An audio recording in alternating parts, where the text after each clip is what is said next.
this is Ushnota Paul. Welcome to Market Makers. This is where we have interesting conversations with people from business and finance. Today we have with us a very special guest, Mr. Kartik Jhaveri. He's the Director Investments at Transcend Capital. We are going to talk about how to plan your taxes. We are going to talk about how to invest in this new year. But before that, hit the subscribe button. Also, make sure you stay till the end because we have a really fun segment coming up. Welcome to the show, Kartik. Thank you. Pleasure. So we are going to start today's show with tax planning. So let's start with the basic question. What are some of the mistakes you think people make when it comes to tax saving? For example, I used to wait till Jan-Feb to do my tax planning. So something that you think people can avoid going forward?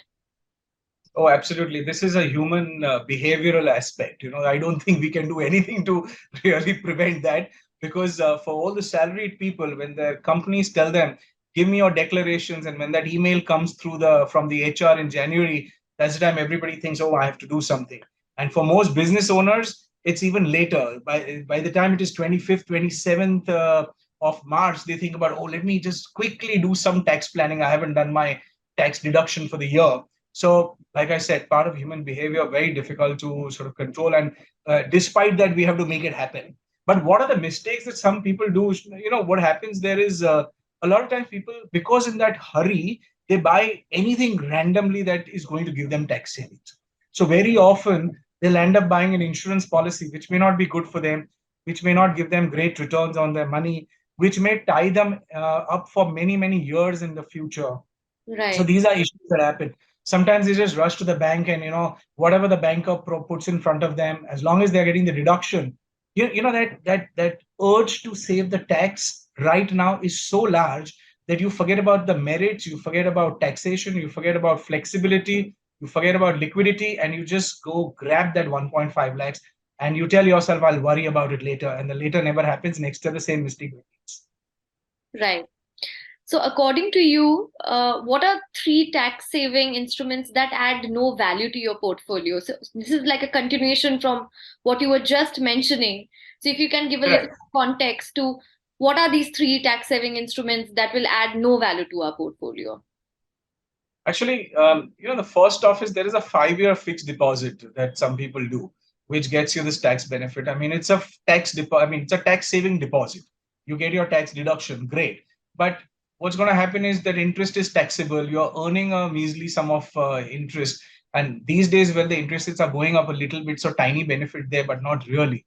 But it's no great value for your product, for your money, sorry. So fixed deposits, then similar with National Savings Scheme certificates, NSC certificates, again, similar. Kisan Vikas Patra, again, the same story. But these are investment products. A lot of people get into insurance plans. Now, typically, insurance plans, LIC is the most popular one. So a lot of people buy that because the agents are largest, across the country. So somewhere or the other, you'll find an agent. Not bad. Insurance is not a bad idea per se. But when a product is giving you 5-6% kind of a return, and there's no guarantee, there's no assurance of anything, whereas you could have done a lot better with that money. You could have actually killed not 1 but 4 birds with the same stone. So why wouldn't you do that versus getting into products which are going to give you either very low return or they're going to be high on tax? In fact, these deposit products are the highest in terms of tax, because if you are in 30%, you're paying 30%. If you're in 30% plus high surcharge, you will pay that much more tax in these products. Doesn't make sense to get into these things. So it's actually not 3 but I can think about 4 or 5, Kisan Vikas Patra, NSCs, fixed deposits, 5-year fixed deposits, then your postal MIS products and your insurance policies. So actually there are 5 products which I think we could avoid. Great. So what works best for like a salaried individual? Let's talk about the salaried individual first. So I think, to my mind, salaried individual, because you're earning a monthly salary, you're going to spend monthly, budgeting is much more convenient for a salaried person. And therefore, SIP into an ELSS fund might be a good idea. Right. So ELSS is equity linked savings scheme. It gets the best returns for your money. Unfortunately, the last 2 years got taxable, but that's probably a very, very good popular idea that you could use. And that's a good treatment for your money. You could also alternatively get a similar thing going on to a ULIP. But ULIP, most people think there are charges, and ULIP, you need an advisor to guide you to one of the best ULIPs. in the market. So that's that. But if you had to do it yourself on a popular basis, ELSS could be a very good idea. Do an SIP in that. And if Right. you're conservative, let me add a little bit. So if you're conservative and you don't want to go to the equity market, then you can kind of do an SIP even in a PPF account. You can have a public provident fund account. It's exempt all the way. You can even do Sukanya if you like for your girl child, etc. Yeah, right. That's a great idea. And what is better for a business person? See, for a business person, it's pretty similar to that of a salaried person in terms of merit of a product, which is going to give us A, tax deduction, B, high returns on money, and C, which is exempt even from the returns. Except ELSS now, you have ULIPs, you have PPFs. These are all exempt. You see, so when you put in the money, you don't you save taxes. The Yeah, interest or the benefits that you earn from the product, there is no tax on that. And when the product is finally redeemed or matured, whichever way you call it, at that time also there is no tax. So PPF is one product that qualifies in that area if you're conservative of that type. ULIP is a product which invests your money in the equity market, and there are certain ULIPs where you can get all the three benefits. You invest, you get your tax deduction, the profits you make, the capital gains that you make are not subject to tax, and on maturity also the money is completely tax free. So you have that provision too. So but the only difference I think is a cash flow difference. So for a business owner, his cash flows might be a little erratic. They may not be steady a month on month. So when he has the money, therefore, the business owner needs to be a little bit more vigilant, because when he has the money, then if the money is available in September, for example, you should make that investment at that time. If the money is available in January, make it at that time. If some money is available in March, make it at that time. So whenever he has money, he should first, for the financial year, complete his tax planning and then move forward. correct. So, which instruments do you think are not really explored by most people, but could be a great tax saving and investment tool? So I want to come back to a ULIP, because see, ULIPs are generally products which were shunned by a lot of investment persons like myself for the last so many years. The reason for that was because they had charges, and those charges used to eat away a lot of those returns. Now today there are products which are at zero charges, so you could actually invest in that, just like an ELSS. You could invest in this product and you get all the three benefits. Today your tax deduction is only for 1.5 lakhs under Section 80C, isn't it? So you can do not only that 1.5, but if you have extra money, you can actually go all the way up to 2.5 lakhs, and your product will still be tax-free completely. So you could be invested in a equity-oriented product, make about 10 to 12% or more kind of returns, and still not have to pay any capital gain tax or any tax on maturity or whatsoever.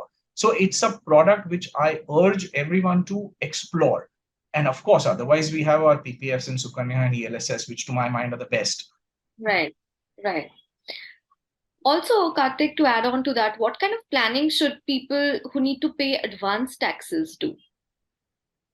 So now the people who actually need to pay advance taxes happens in two scenarios, or rather three scenarios. One is, of course, business income, which is pretty natural. Then they know exactly what they have to do. They have accountants, they have their in-house accountants to outsource accountants and all of that, who are tracking everything, cash flows.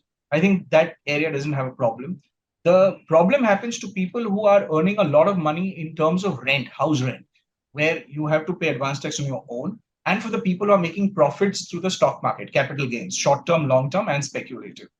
So what happens here is it might be a multitude of strategies that you want to do.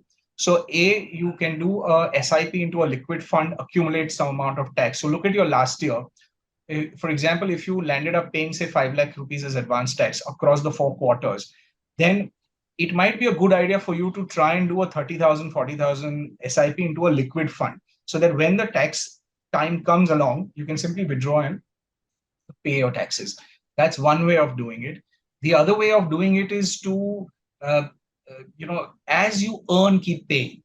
So some people do that. It's a little bit more tedious and cumbersome, but just the way today a business owner pays his GST every month, and you have to do it. It's compulsory. If you're a company, if you're running a small and medium enterprise. So in that sense, you can also pay your taxes in advance. Some people do it.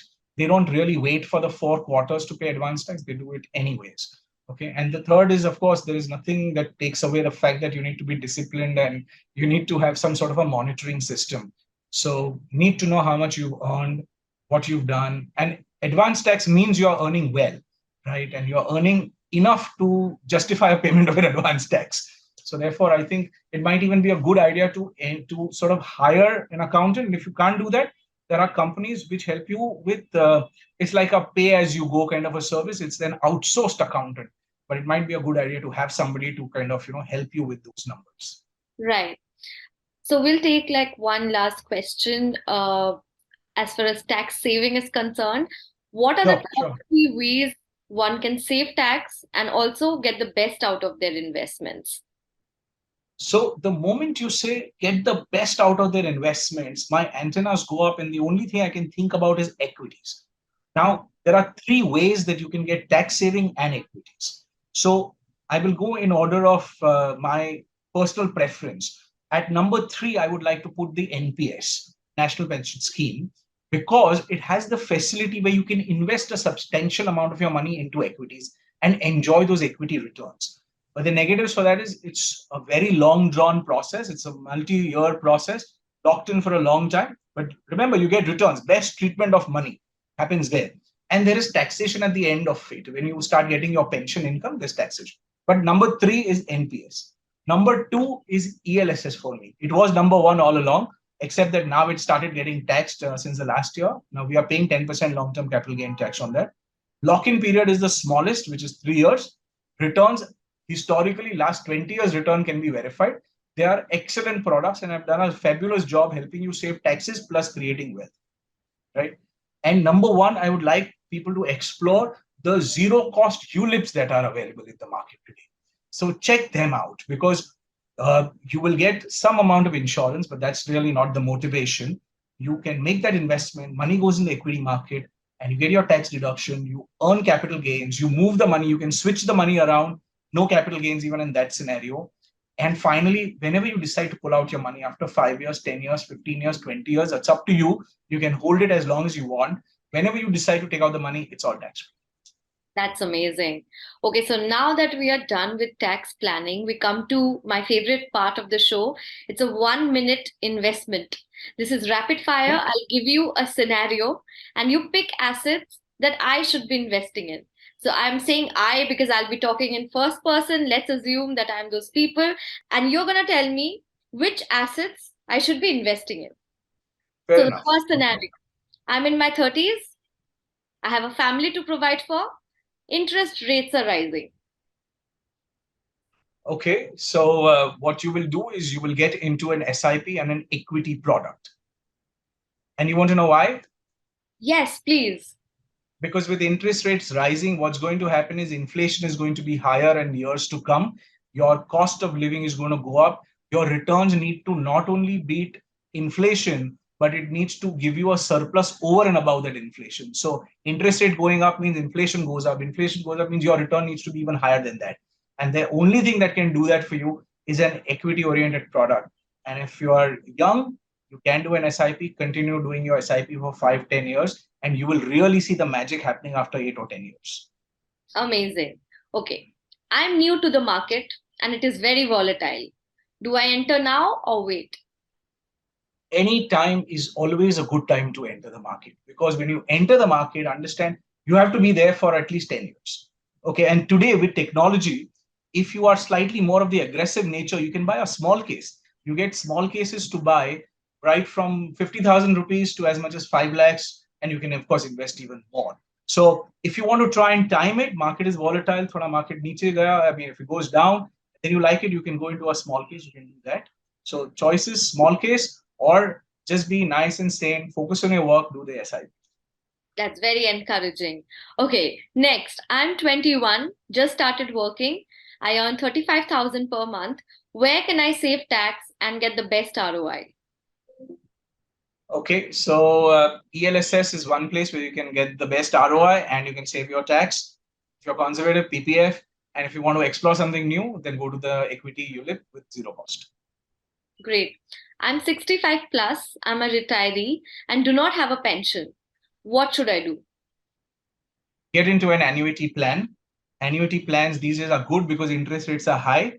So you will lock into a good annuity plan. You can get as much as 6.5%, 7% returns by buying a pension plan from an insurance company. It will be locked for the rest of your life. So long as you live, you'll get and you'll enjoy that pension at that high rate because interest rates are high. When it goes low, then those rates will also go down.